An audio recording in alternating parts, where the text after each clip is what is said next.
Hi friends, today I would like to discuss a few things about MSICS Pro, which is giving cosmetically good results.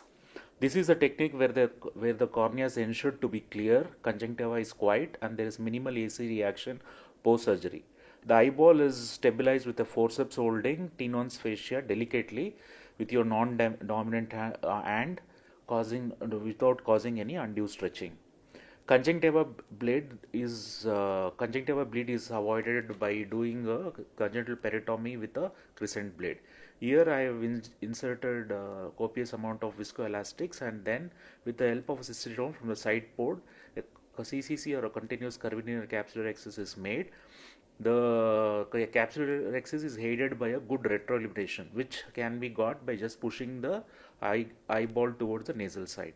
The congenital pterygotomy, which is done with the crescent blade, and major vessels are avoided, and this helps in keeping the sclera little clear.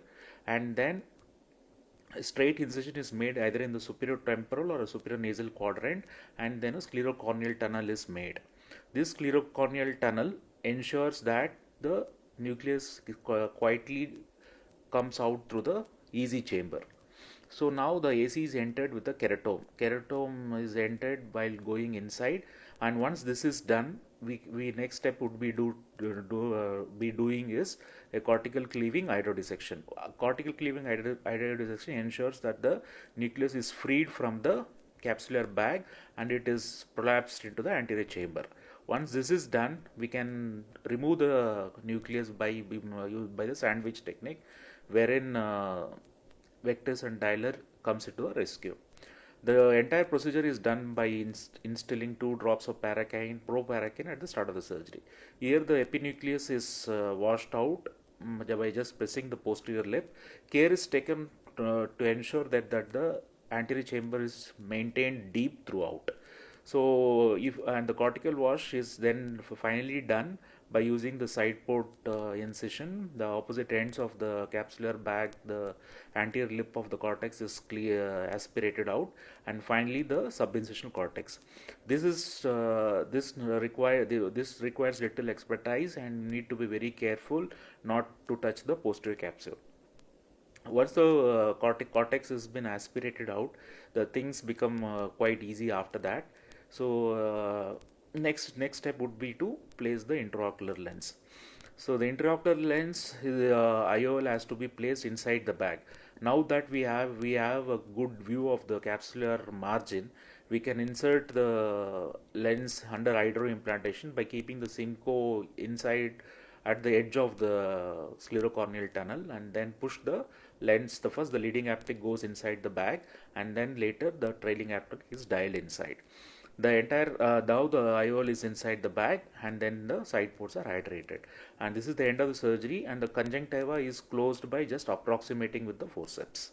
So this is a cosmetically appealing surgery because the patient doesn't have any redness or congestion at the end of the surgery, and he can start using topical medications immediately up on the post-operative day, and the eyes do not need to be patched. This is another case of soft cataract wherein the side port incision is made. There is a good glow, so that is why I am not staining the capsule.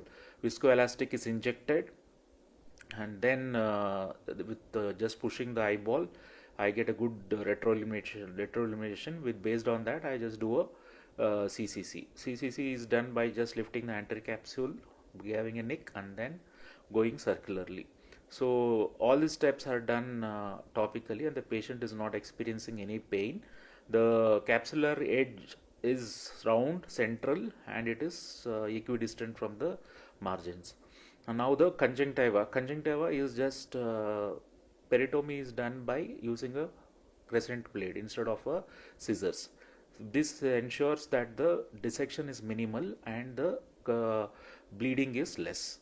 So the incision is made with the crescent blade itself, and then the sclerocorneal tunnel is made by bringing movements, bevel up and bevel down. The sclerocorneal tunnel ensures that the wound is self-sealing in nature. So this technique involves delicate holding of the globe. The wound is not supposed to be not supposed to be tampered with, and care is taken that so that the wound is not to be touched with the forceps. AC is entered with the keratome, and it is extended at both the sides, and now you can see the excess margin which is round and central. Now just inserting saline in the form of hydrodissection, which is the cortical cleaving. You can see the nice golden ring, and then it is hydro is done at both the sides, and the one pole is lifted into the anterior chamber. Once the pole is prolapsed into the anterior chamber, the rest of the things, the pavectis can go inside the posterior lip, and then the nucleus is delivered out of the Sinski. So next is your epinucleus and cortex, which can just be aspirated or just press the posterior lip, and the cortex just comes out. So this is one easy technique where you can give a cosmetically good looking eye, and atraumatic, and it is painless. So finally the cortex is being removed, but starting with the side port incision, the cortex is removed from the edges of the capsular to the edges of the capsular opening, and then finally the subincisional cortex. So this technique ensures that the patient doesn't have any pain, because we are not touching the iris, and we're not letting the anterior chamber collapse at any point of time. So in that way, the side port incision is of a great help. And finally, when you're implanting a lens, you can either do it with a viscoelastic, or you can just use a Simcoe cannula at the edge of the tunnel, and then push the lens inside the bag. First the leading aptic goes inside, and then the trailing aptic. So that is about MSICS Pro, which gives results on par with phaco, and the post-op recovery is good, and the patient doesn't find a difference between two of the techniques. So I would like everyone to start doing MSICS in a topical way and give good results to the patient. Thank you for your attention.